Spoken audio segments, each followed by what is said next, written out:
folks, this is Pastor Mike Hoggard coming to you from Watchman Studios with another Watchman video broadcast. We're dealing with the capstone, that symbol on the back of the $1 bill, that evil eye that's looking at you all the time. Every time you pull out your wallet, you're looking at that thing. That thing's staring at you. It gives you the creeps.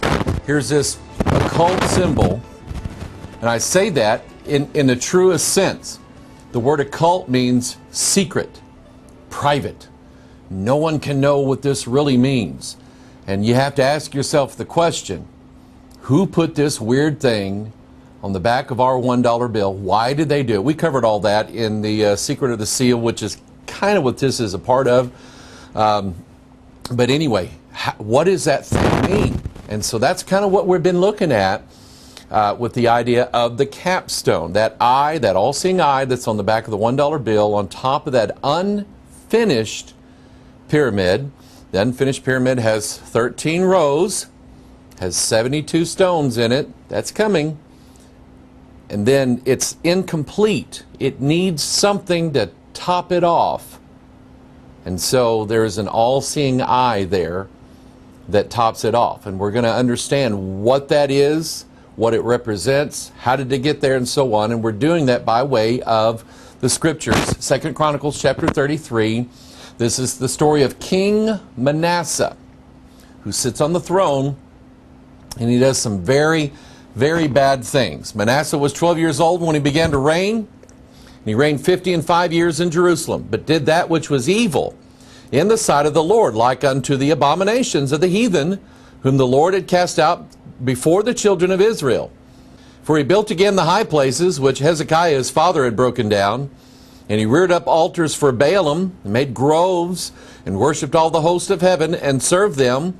And he built altars in the house of the Lord, whereof the Lord had said, In Jerusalem shall my name be forever. And he built altars for all the host of heaven in the two courts of the house of the Lord. That's what we're going to be dealing with. And he caused his children to pass through the fire in the valley of the son of Hinnom. Also, he observed times, and used enchantments, and used witchcraft, and dealt with a familiar spirit, and with wizards. He wrought much evil in the sight of the Lord, to provoke him to anger. And then he topped it all off. Verse 7, he set a carved image, the idol which he had made in the house of God, of which God had said to David and to Solomon his son, In this house and in Jerusalem, which I have chosen before all the tribes of Israel, will I put my name forever.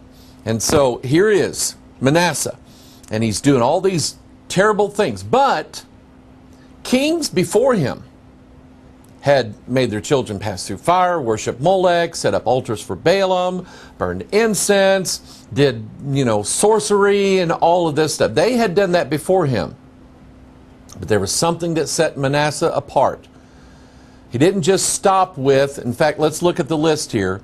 He didn't just stop with 13 things. Remember the 13 rows that's on the pyramid. He had to go the extra. He decided it wasn't finished. Wasn't satisfied with just doing a little witchcraft here and there. I'm going to make a carved image, which is what he did. Then he took that thing right into the heart of the temple of God. Think about it. Think about what the temple of God is. Think about what Paul said the temple of God is. It's our bodies. The Antichrist sitting in the temple of God, showing himself that he is God. An abomination that makes things desolate. And so here is Manasseh acting this out.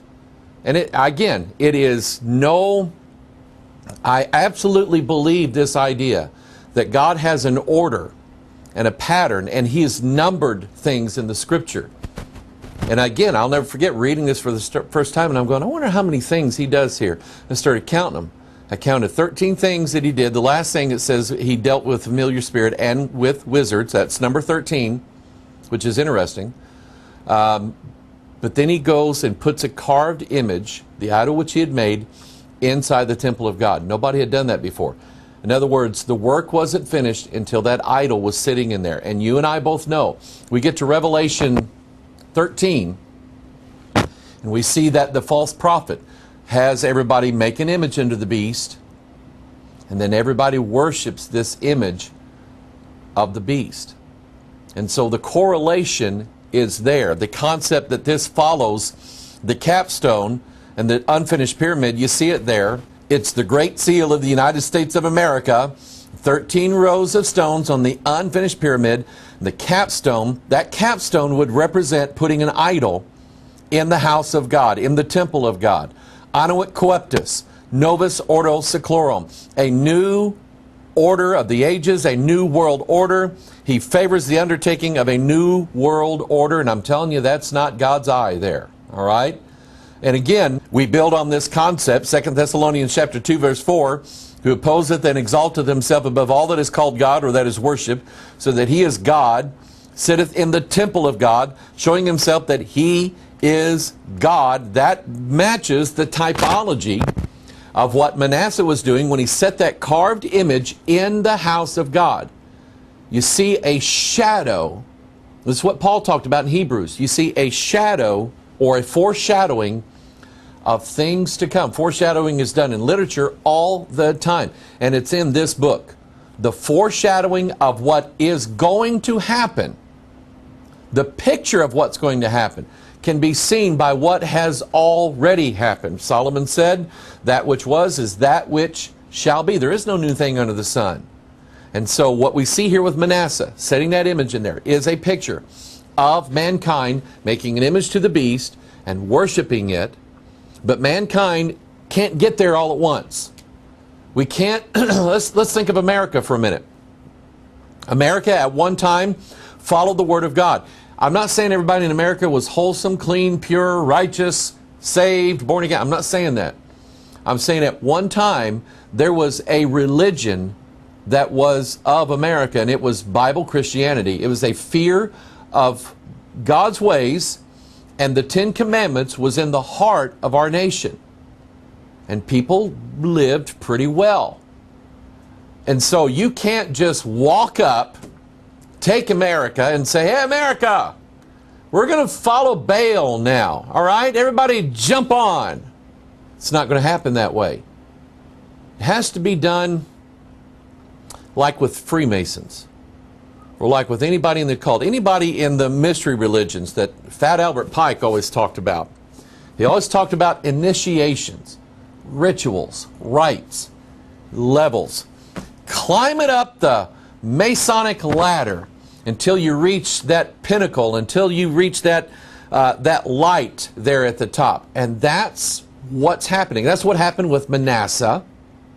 So then we're taking these things that we learned from Manasseh, and we're finding out what's going on now that is leading everybody to finally make this image of the beast and set this image as like an authority over all mankind. People are going to do this willingly, but they have to be taken in grades and in steps, and that's exactly what's going on.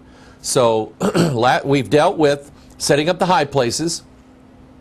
Last week we started talking about the altars and what they were for, and we kind of finished off with that. We were talking about the burning of incense on these altars, burning incense to Baal, which was a symbol of what these different prayer types are in the church. And now we're going to look at the altars of sacrifice of Baal. Let's read the scripture, 2 Chronicles 33. Let's pick it up in verse 3. For he built again the high places which Hezekiah his father had broken down, and he reared up altars for Baalim, and made groves, and worshipped all the host of heaven, and served them. And he built altars in the house of the Lord, whereof the Lord had said, in Jerusalem shall my name be forever. And he built altars for all the host of heaven. That's what we're going to look at today. He built altars for all the host of heaven in the two courts of the house of the Lord. Now, what we're going to look at specifically, this particular part of the teaching where he's making all these altars, it's in verse 5 where he said, and he built altars for all the host of heaven in the two courts of the house of the Lord. So what is the host of heaven? Well, it would be, and this is how the Bible defines it, it would be the, let's say the sun, the moon, the planets, the stars of the heavens. And the Bible actually, I think answers the question better than any astronomer has ever answered. What are those luminaries that are up in the heavens? What are those things? The Bible's teaching you that these things represent, or literally are, angels.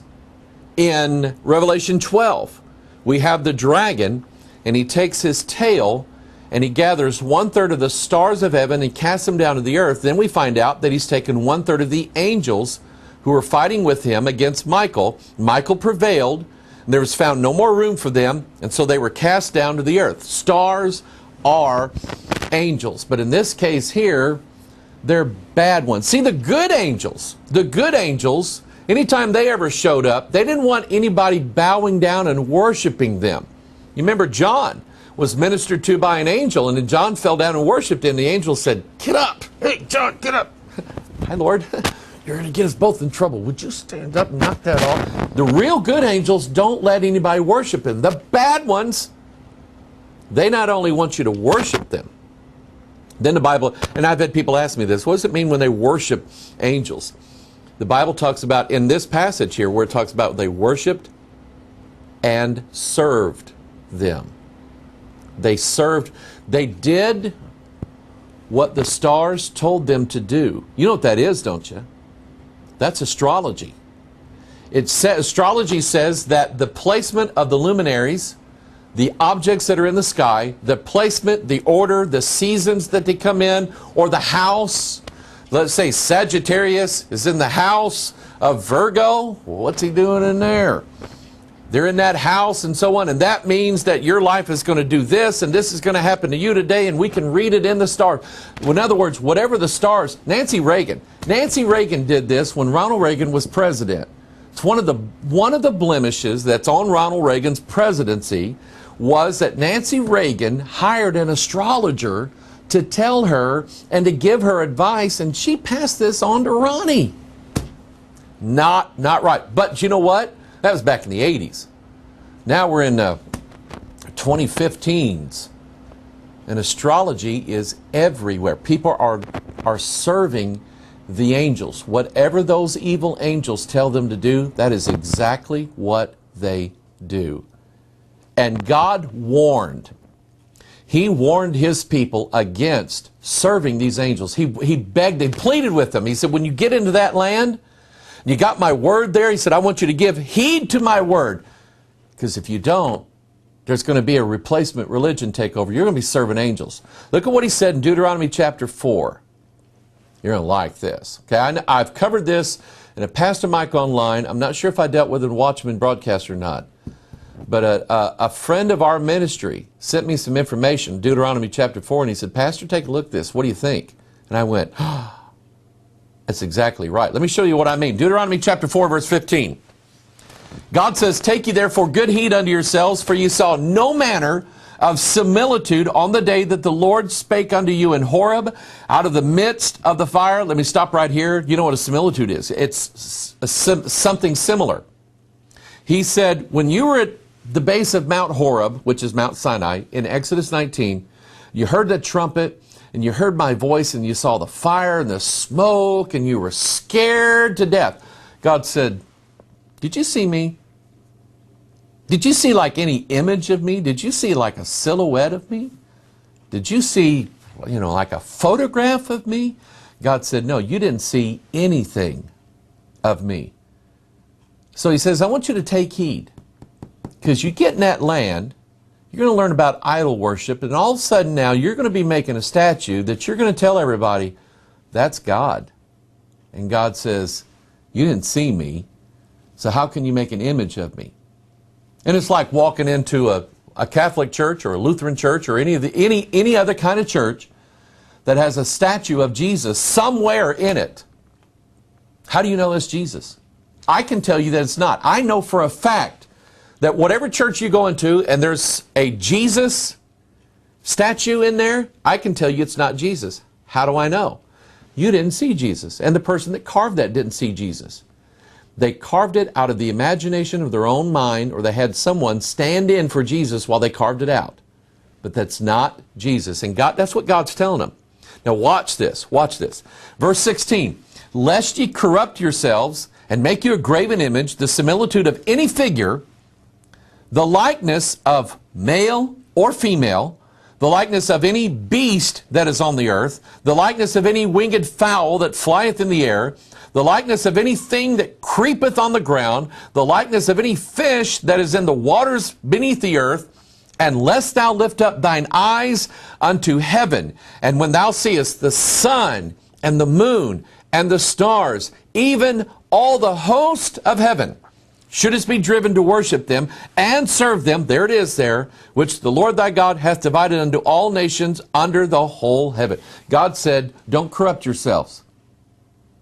And do not make an image. And then he gives a list here of things that they should not make an image of. And this friend of our ministry sent it to me, and I'm just going, oh, that is good.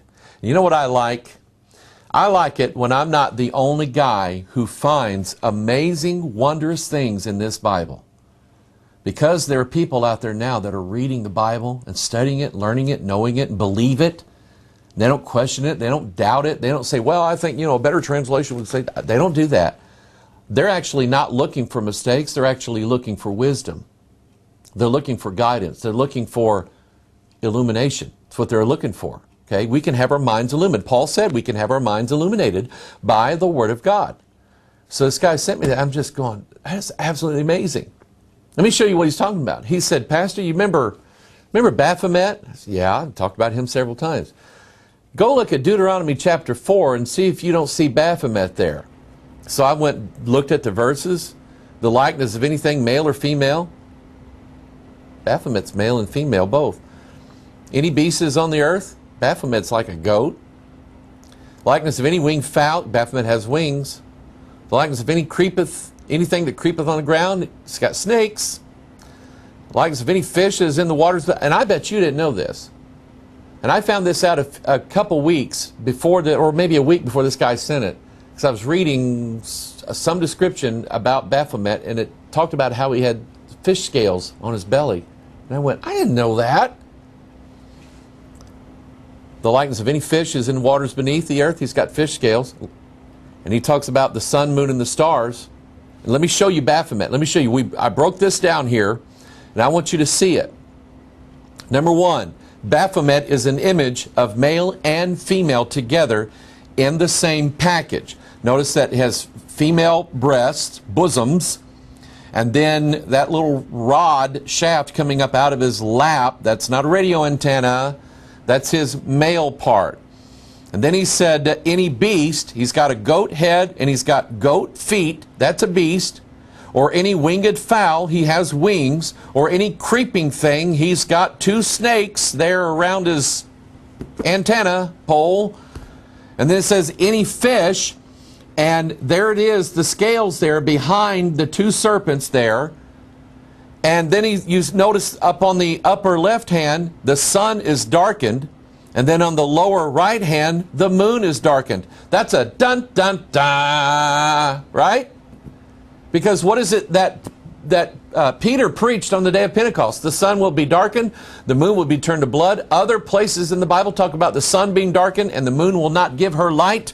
And what you see here in Baphomet is the hint of those things. You have a partial sun, but you can see that it's being darkened. You have a partial moon, but it's being darkened as well, and it represents opposites. But what you have here is you have exactly everything that God said don't make an image of. That's what Eliphas Levi, who was an occultist extraordinaire back in the 1800s, he envisioned this in his mind. I think the God of this world, the prince of the power of the air, I think that spirit put that in his mind. And had he known and believed the Bible, he would have known from Deuteronomy 4 that what he was envisioning was in fact exactly what God told him not to do.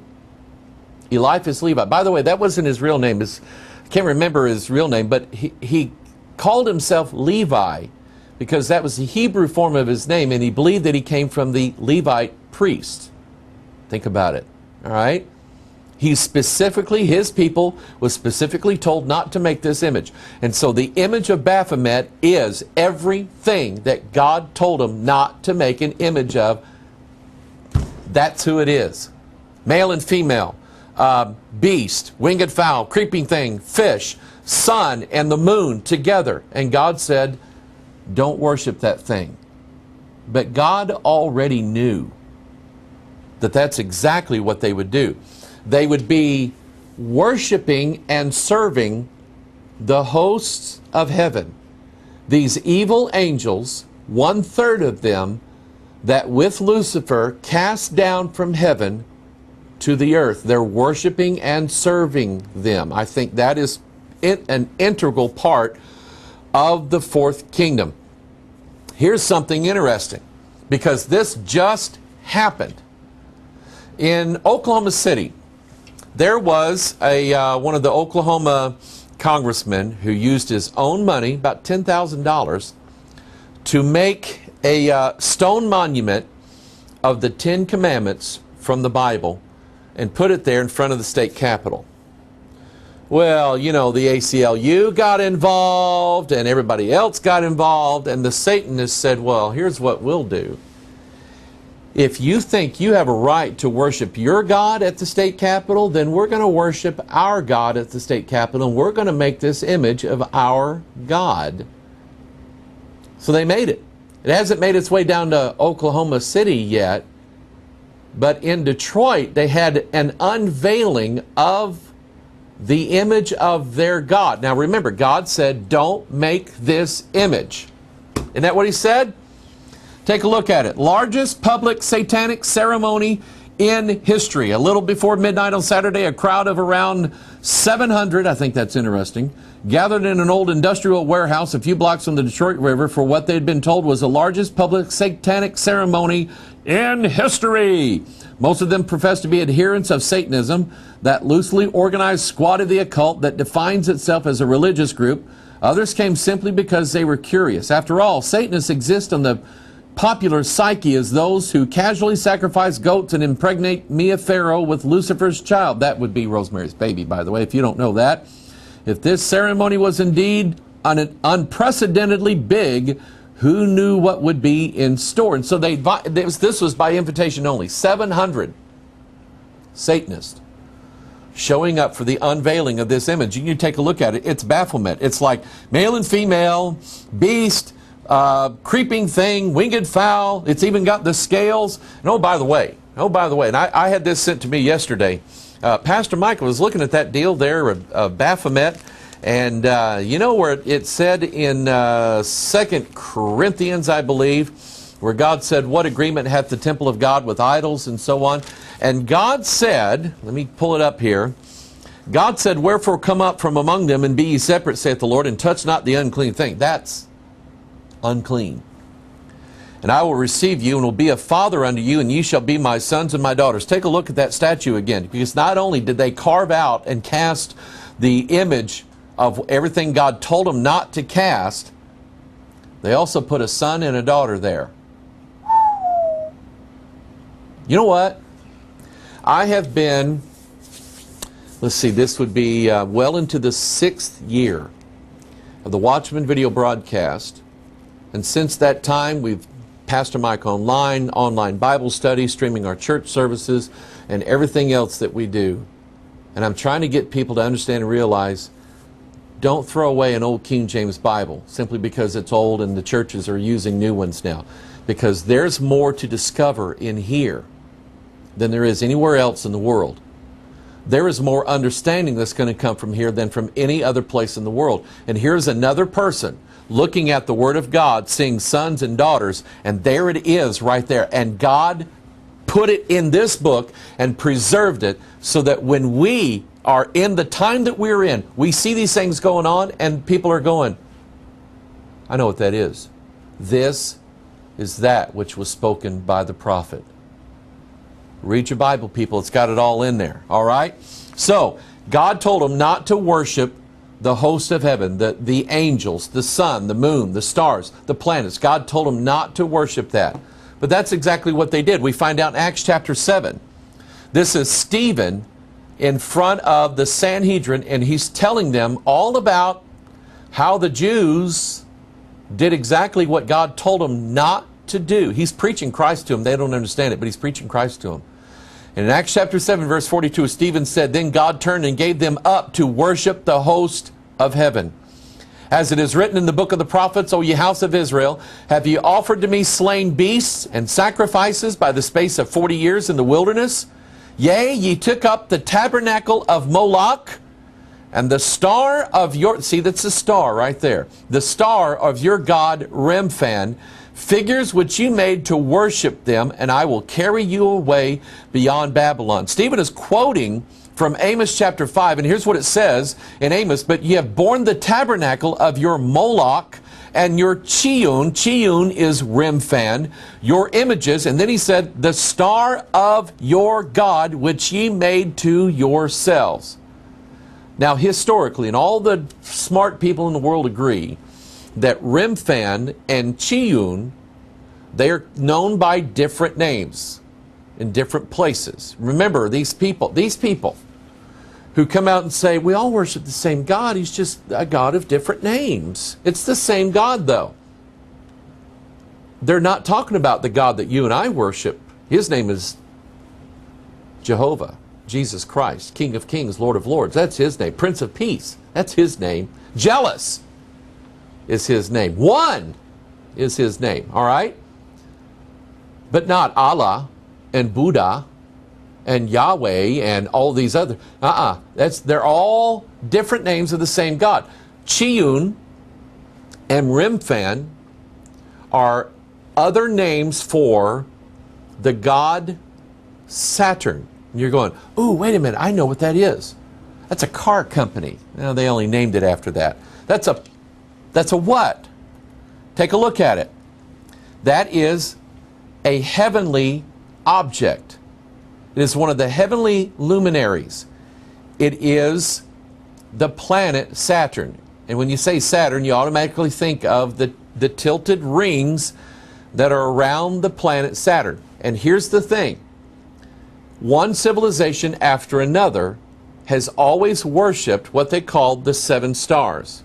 And it starts with the sun, the moon, those are the first two, and then you have 5 planets: Mercury, Venus, Mars, Jupiter, and Saturn.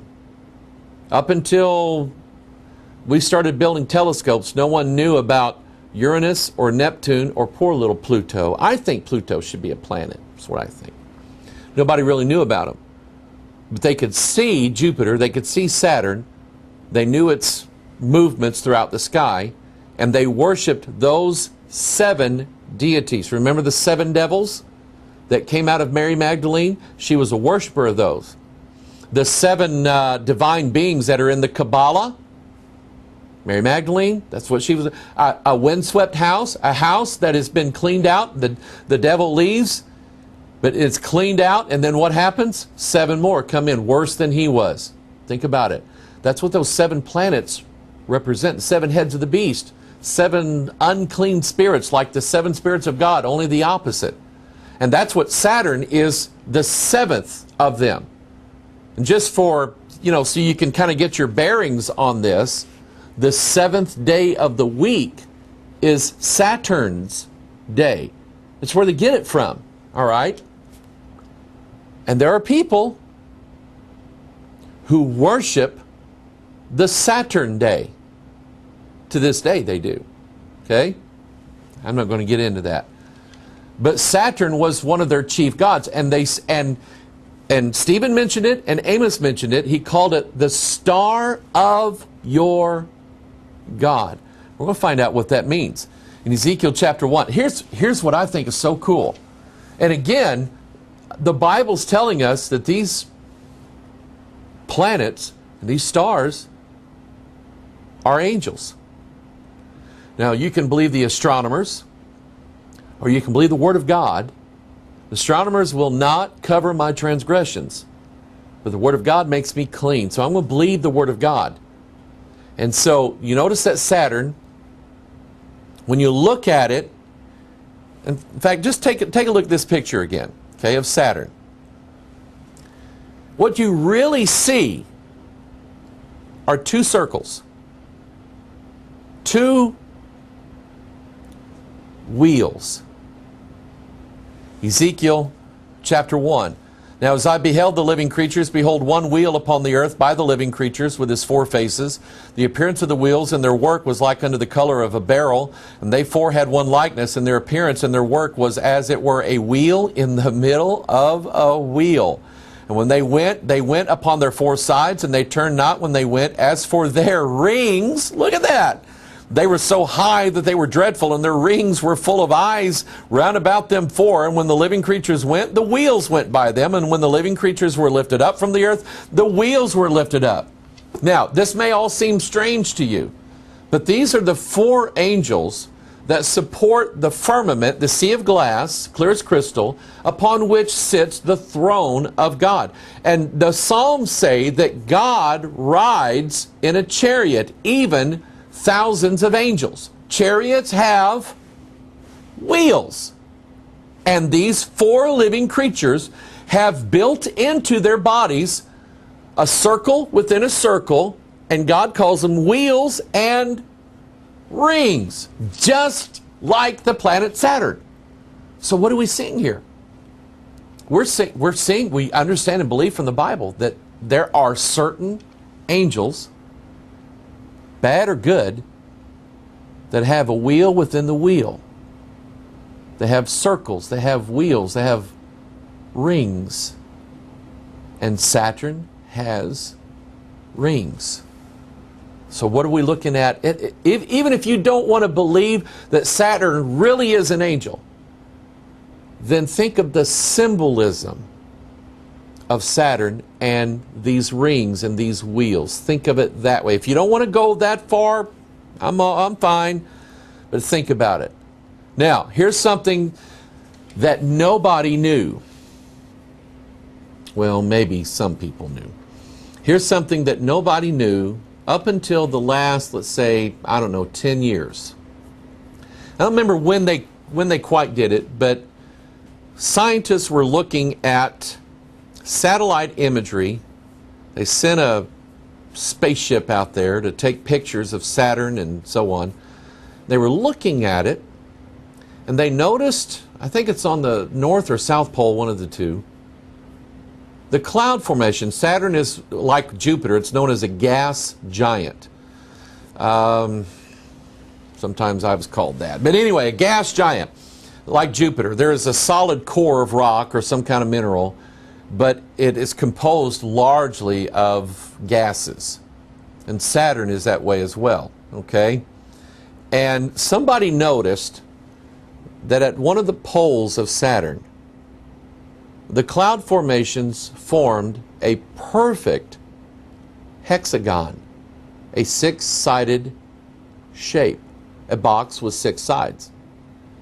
Not only did they just capture it once and they thought, well, it's just an anomaly, but as the clouds whirl around the planet Saturn, that octagon or that hexagon stays in perfect shape. Here's pictures of it right here. Look at that. Isn't that weird? Do we not think it's bizarre that we have this humongous, and by the way, Saturn is bigger, way bigger than the Earth, on this humongous gas planet with these swirling toxic gases floating around, that they make a perfect hexagon at the bottom of Saturn. How did that get there? And a hexagon, let me show you what it represents. A hexagon represents a number. Take a look at it. Represents the number 6 because it has 6 sides to it. All right? Flonase commercial, 6 is greater than 1. And you see all these hexagons everywhere, especially on this. And the number 6, not only do you have the number 6 there, but you have 1, 2, 3, 4, 5, 6 hexagons, each with 6 sides. And then over on the Flonase package, 1, 2, 3, 4, 5, 6 hexagons again, each with 6 sides. There's something going on here. And I started seeing hexagons everywhere. Packaging Advertisements, video games, started seeing hexagons everywhere. I started collecting pictures of what I was seeing. I'd go to the store and collect pictures of triple sixes and triple hexagons everywhere. Here's some more of them right here. IBM, a new way to code. And to see the 3 sixes there, the 3 hexagons? Here is one called Initiated, a double hexagon. Power Scrub, 3 hexagons. Here are these golf clubs, 3 hexagons again. Here's a video game for, I think, iPhone, 3 hexagons. Here's the front of a car, 3 hexagons. Here is Infamil, the Infamil package. It's got hexagons all over it. And if you want more of this, I have this website called 666alert.net. And I have probably close to anywhere from 200 to 300 examples. We're adding more all the time. And if you see any packages, a lot of times they'll show up on TV commercials, and I just pause the TV and take a picture. That's what I do. TV commercials, packaging, video games. You go to Sam's, go to Costco, go to the store. You see hexagons. The Walmart logo is called the Spark. It's got 6 rays coming out of it. Okay? And I've got pictures where they group 3 of those spark images together. Okay? Everywhere. If you see that, take a picture of it. Send it to us and mark it 666 alert, and we'll get that on our blog if it fits in, with our criteria. All right? But where did that image come from? Why is that image on Saturn? And what does it have to do with the star of their god? The hexagon sits inside of a hexagram. The two are a little bit different in how they're drawn. But a hexagram is like a triangle pointing up, interlaced with a triangle that's pointing down. You see it here. By the way, Eliphas Levi drew this one too, the one on the left. Notice you have opposites, black and white. You have air and sea there. You have the serpent with its tail in its mouth. That's the Ouroboros. It's a symbol for like new life and new resurrection, but it's the occult version of it. Over there on the right, you have the 12 zodiac signs. You have the sun, moon, and stars represented there. And the star that's represented is the star of their god, Remphan. You see, and I didn't really pull from a lot of different places, but you can note, you can do the research yourself. The hexagram is not a symbol that was exclusively used to represent the nation of Israel. It goes all the way back, ancient Babylon, Sumeria, the Egyptians, the Indians, and I don't mean the American Indians, the real Indians, all the way back in their religions. Temples that were built thousands of years ago have a hexagram in there. And where did Israel, what Bible verse declares that the symbol, they call it the Star of David? What verse is that? It's not in your Bible. The only reference to a star related to the people of Israel, Stephen declared it and Amos declared it. They were speaking the same thing. It's the star of their god, Remphan. And to this day, that God, that deity, rules over the people of Israel. Now, I don't hate Israel. I love them. God is going to save a remnant out of those people. Give them redemption. Give them the forgiveness of their sins. They're God's people, for crying out loud. I don't hate them. I don't curse them either. Right now, they are already under a curse, and the deity that rules over them to this day is still Remphan. It is still Saturn, marked by that hexagon or that hexagram. The hexagram can be seen as like a combination of any 2 or even all 4 of the element symbols, earth, air, fire, and water. Notice that earth and air are opposites, pointing in different directions. Fire and water are opposites, pointing in different directions. And when you fuse them together, you have the hexagram. Over here, a Masonic emblem with the 2 pillars, Jachin and Boaz. Notice the DNA vine twirling around them. Isn't that interesting? And then you have the hexagram is like a fusion of things. Notice there the sun and the moon. By the way, you have the 7 stars up there as well. You have the sun and the moon and the stars, the planets. You have father and mother all joined together. You have superior and inferior all fused and joined together in that hexagram, and that's ultimately what that symbol represents. It is the symbol of they shall mingle themselves with the seed of men. And so when they're worshiping the host of heaven, the idea is at some point that host of heaven is going to come down to the earth and mingle themselves with the seed of men.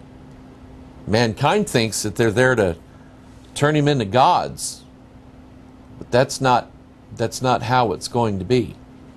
Let's go back to 2 Chronicles 33 and let's get a little bit more understanding about this. For he built again the high places which Hezekiah's father had broken down, and he reared up altars for Balaam. He made groves and worshipped all the host of heaven and served them. And then notice in verse 5, he built altars for all the host of heaven in the 2 courts of the house of the Lord. Again, Manasseh building these altars for the stars, for the angels, building altars for all the host of heaven, which would include the sun, the moon, and all of the stars, all the heavenly luminaries. Again, that is not mutually exclusive to some terrible thing that Israel and Israel alone did.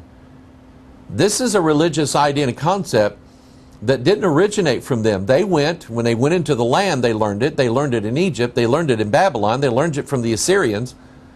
They learned it from everybody.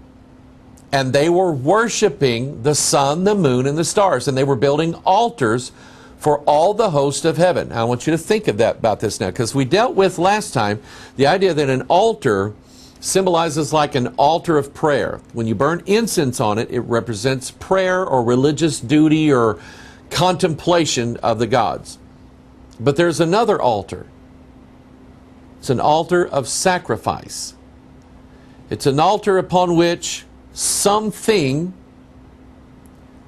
or someone is going to have their blood spilled, and they are going to be sacrificed on an altar dedicated to the gods, the host of heaven, the evil angels, devils, sacrificing unto devils is what's done. And that's been done throughout antiquity. Let's go to Stonehenge. Stonehenge, there's many theories on Stonehenge. I think the giants built Stonehenge. That's what I think. You got these pillars, these rocks, and this little temple area here, an open air temple. Why would it be open air? Because the temple and the altar of sacrifice that they were doing there at Stonehenge was intended for the gods, the luminaries of the heavens, the sun, the moon, and the stars. In fact, there is one thing that is known about Stonehenge is that every year, I think it's at the summer solstice, pagans, druids, they all gather around. There's a huge gathering at Stonehenge on June 21st, the summer solstice, because as the sun rises on that particular day, it shines a beam of light across the top of this stone through the pillar there at Stonehenge and lights on something. I don't remember what it is. But it's obvious that Stonehenge was built as a memorial, an altar, a temple of sacrifice and worship and serving the luminary object called the sun. The pagans and the Stonehengers and the stoners and the giants, they're not the only ones to ever worship the sun. People have been doing it all over the world. The Japanese did it for years. The Chinese did it. They have these gods, the sun god. Osiris was the sun god and so on. But they build these things, altars of sacrifice, in honor of the heavenly luminaries, the host of heaven. Here's another one. The Giza pyramids. built, I believe, I didn't discover this information, somebody else has, but I think I get it. I think I believe it. The Giza pyramids match almost perfectly the alignment of 3 stars in the constellation of Orion. It literally is the belt or the band of Orion. And did you know that God talks about in the Word of God loosing the bands of Orion?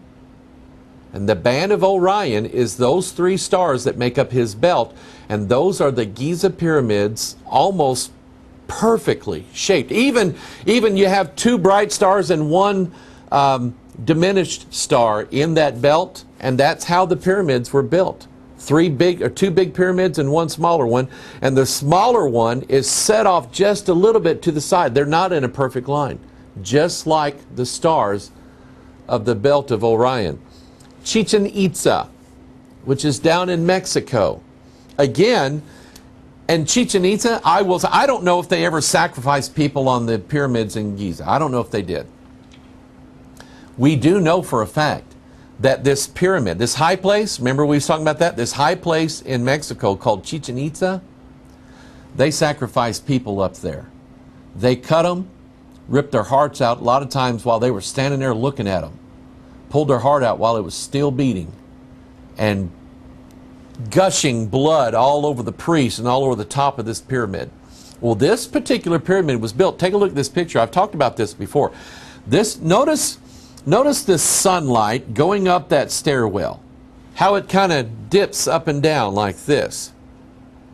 One day a year, June 21st, the summer solstice, the sunlight hits the side of this, or the corner of this pyramid, in such a way is that it makes it look like a serpent is descending down from the heavens, coming down to the earth. That's what you see there.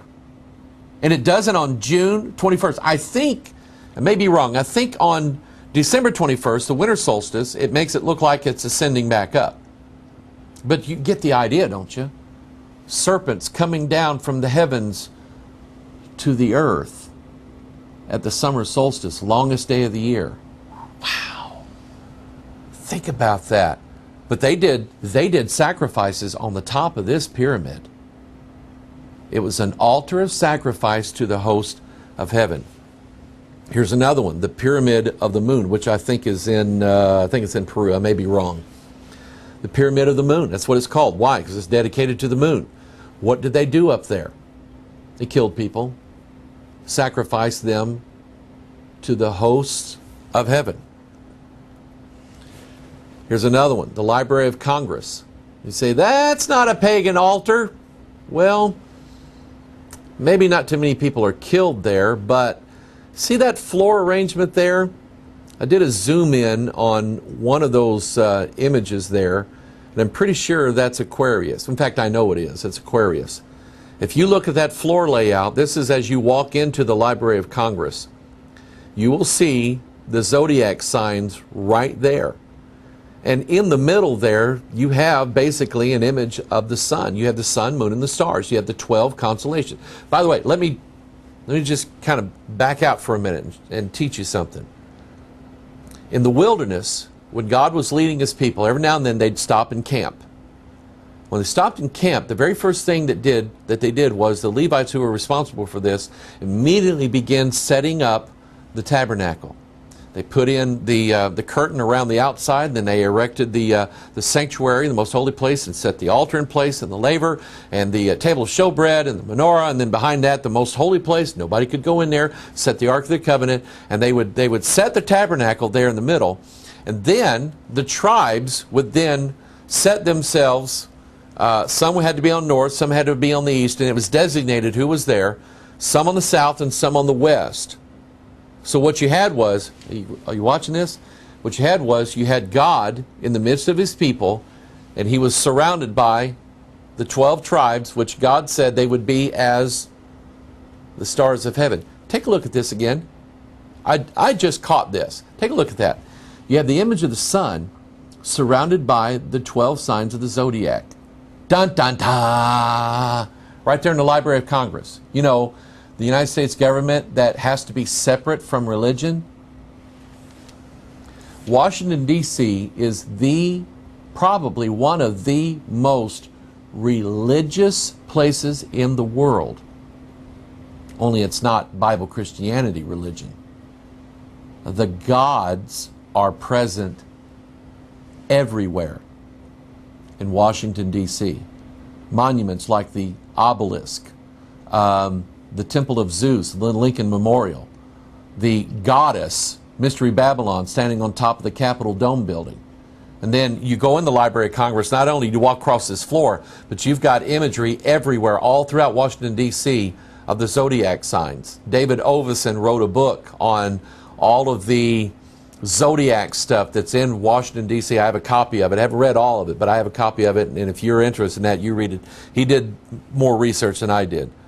But it's all there. Altars, temples built to the host of heaven.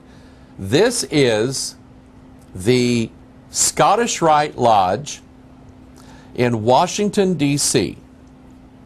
It's 13 blocks north of the White House. Think about that. And you can actually, I've been in this room. I didn't think I'd ever get to go in. They take you on a tour through it. I've been in this room. One of the most prominent features in this room, look at there at the picture at the upper left-hand corner. There's a four-cornered altar there. And I want you to notice that in front of that altar is a pillow. Why? So you can go to sleep there? No. At that altar, whoever is part of that lodge must get on their knees and bow in front of that altar.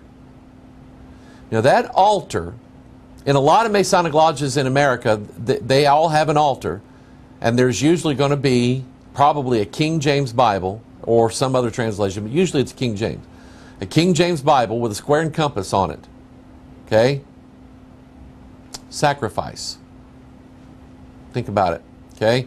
But anyway, at this lodge, the House of the Temple Lodge in Washington, D.C., they've got a copy of the Bible, the Jewish Talmud, the Quran, the Bhagavad Gita. In other words, they have a representation of 4 or 5 major religions on the planet. They're all in there, and they're all worshiping the same God, the architect of the universe. All right? That's what they're doing. Directly overhead of that altar is a skylight. The ceiling is opened up to the heavens. So whatever is participated on that altar is done in the presence of the heavenly luminary objects. And I did some counting.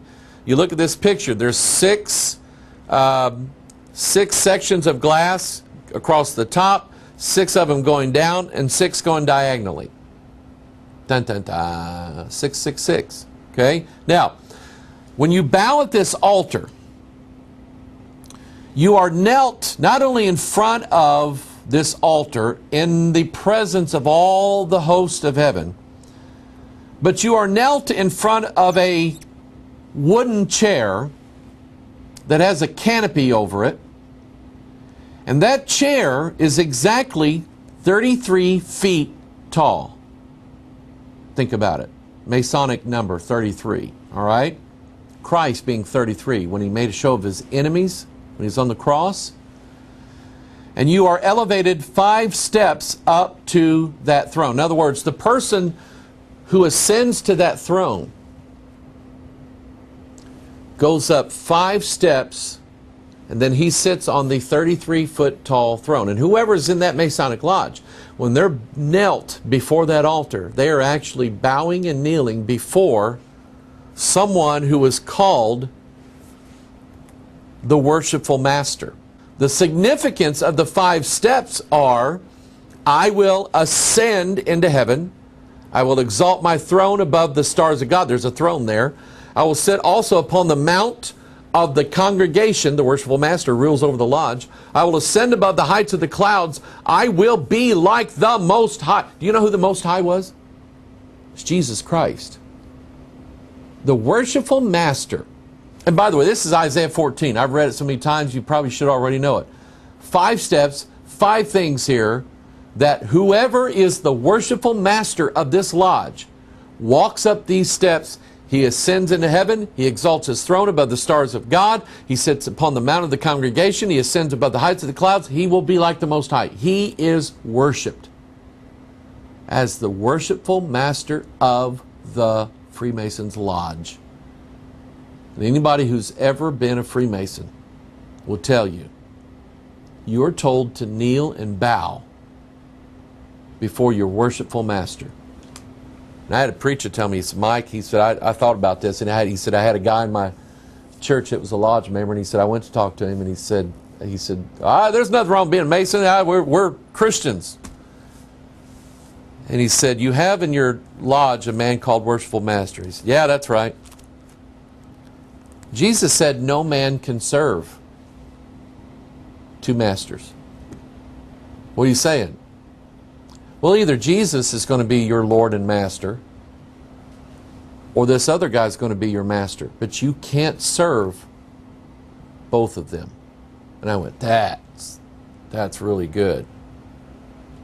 So the Temple of the Lodge in Washington, D.C., an altar of sacrifice, because the Mason at that point sacrifices everything that he would have been or is, and yields and worships the hosts of heaven in front of the 33-foot tall throne.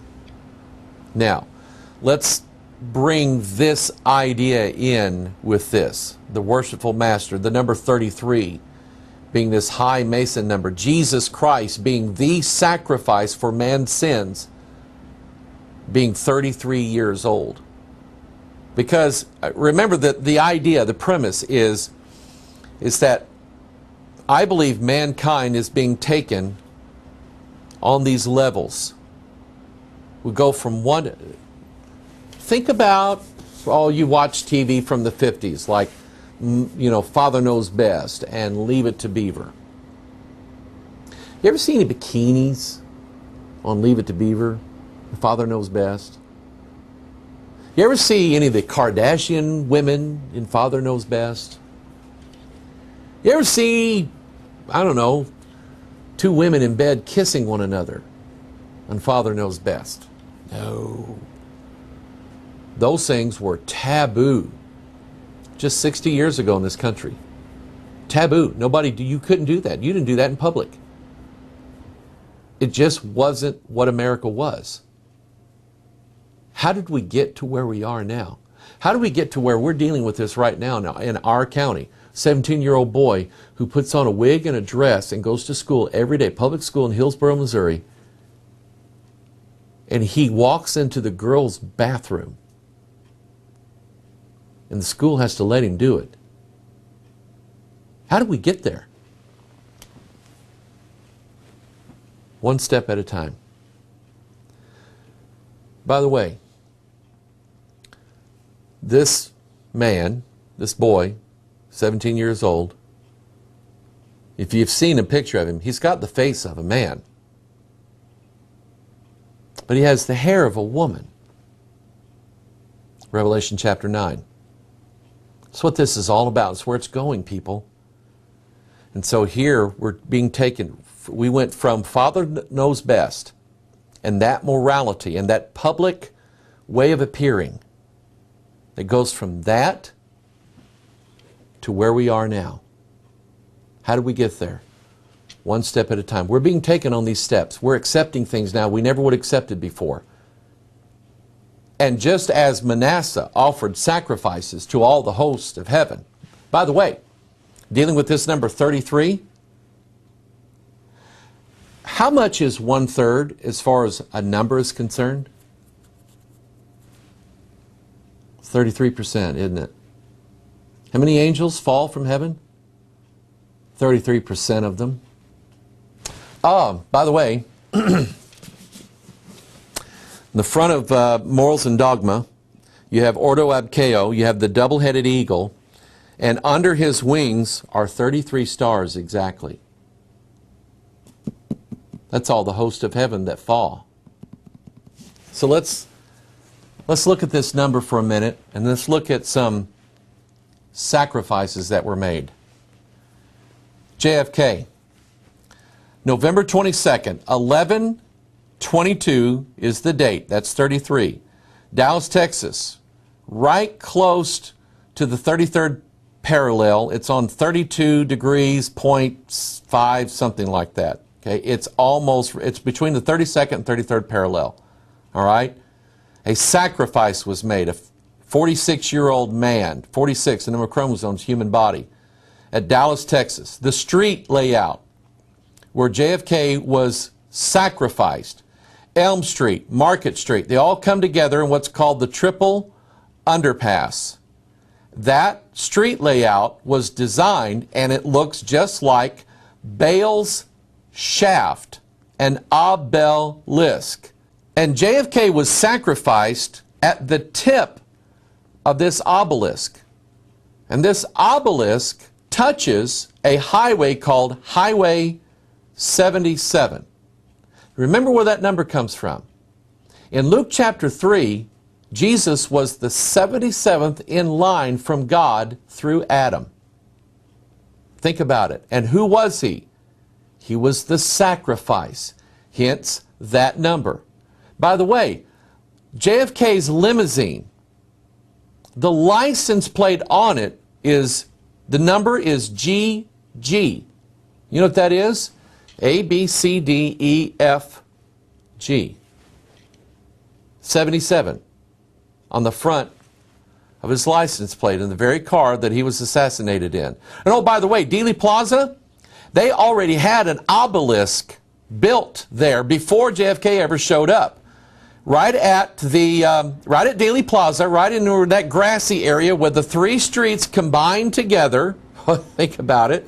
It's like right at the tip of the street layout, which makes an obelisk. That street layout points to a river that runs just right on the other side of Highway 77 called the Trinity River. And again, you have this symbolism of three highways or three roadways converging into one at Highway 77, pointing to the Trinity River.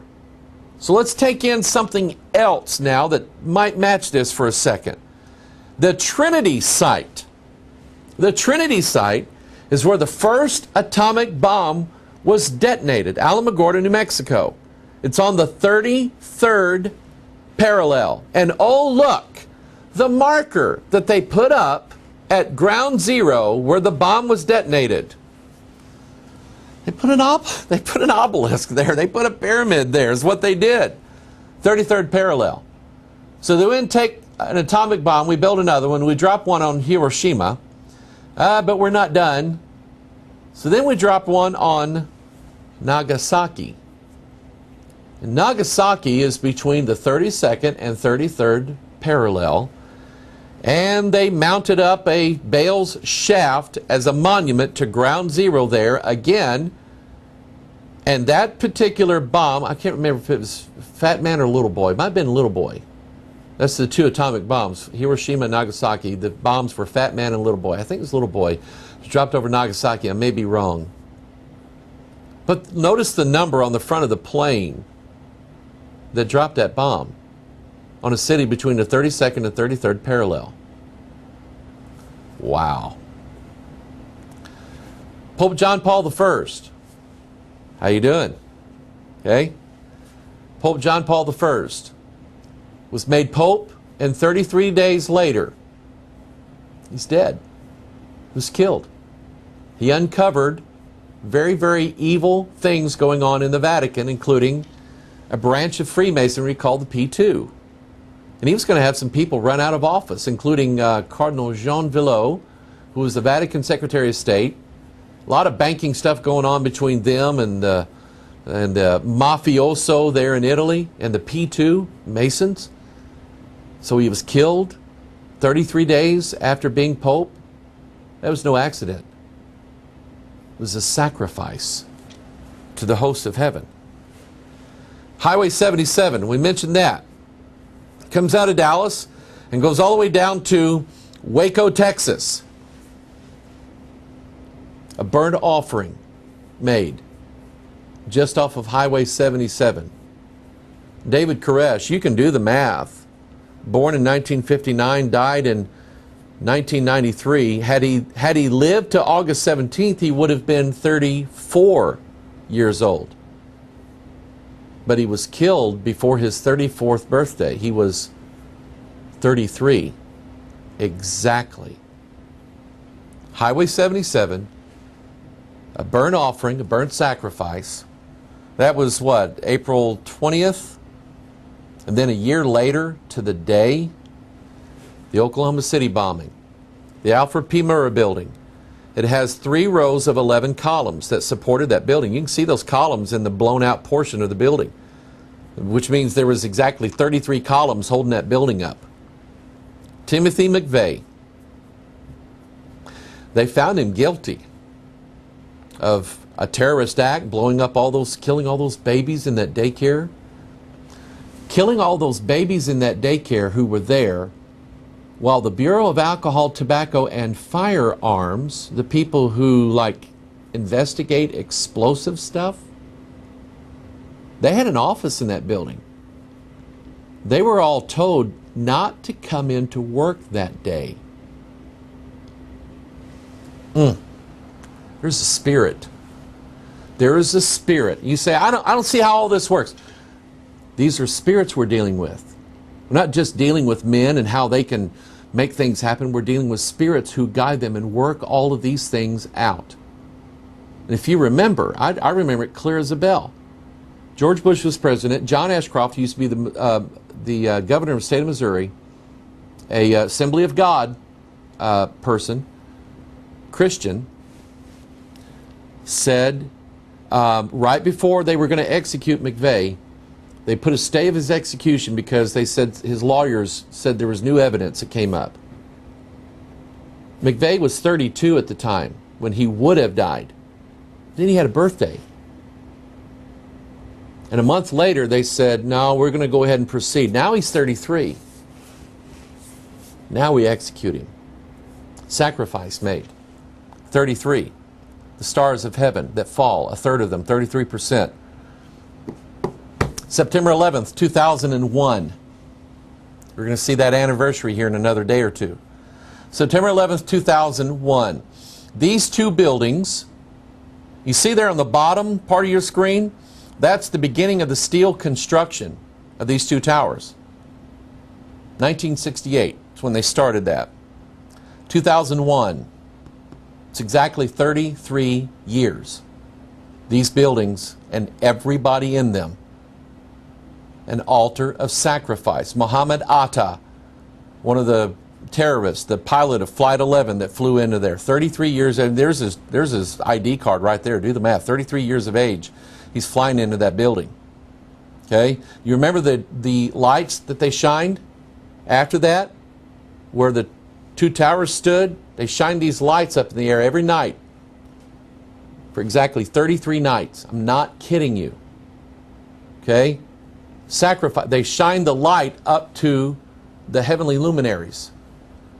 It was a sacrifice to the host of heaven. The Pentagon. I touched on this before, and there's a video called The Babel Conspiracy. You get a lot more of this in that video. There's another one that I did a couple years ago called The Cult of 33. And it kind of gives you more of what this number is all about and how it was used. I'm just kind of touching the highlights here. But the Pentagon, actually, there is a ritual called the Great Rite Ritual. I know somebody who told me, I've known them practically all my life, that in their darkest days they participated in a satanic sacrifice. There was actually a human being on that altar. And see, the Great Rite Ritual requires that the woman spread herself out and become the altar. An altar of sacrifice at the Pentagon building, September 11th, 2001. By the way, Pentagon building, exactly 77 feet tall. Exactly. Okay? And whatever theories you have about what it was that blew that building up, the idea is that something penetrated that altar. And a burnt offering was made September 11th, 2001 at a building 77 feet tall. That's what happened. Okay? Virginia Tech killings.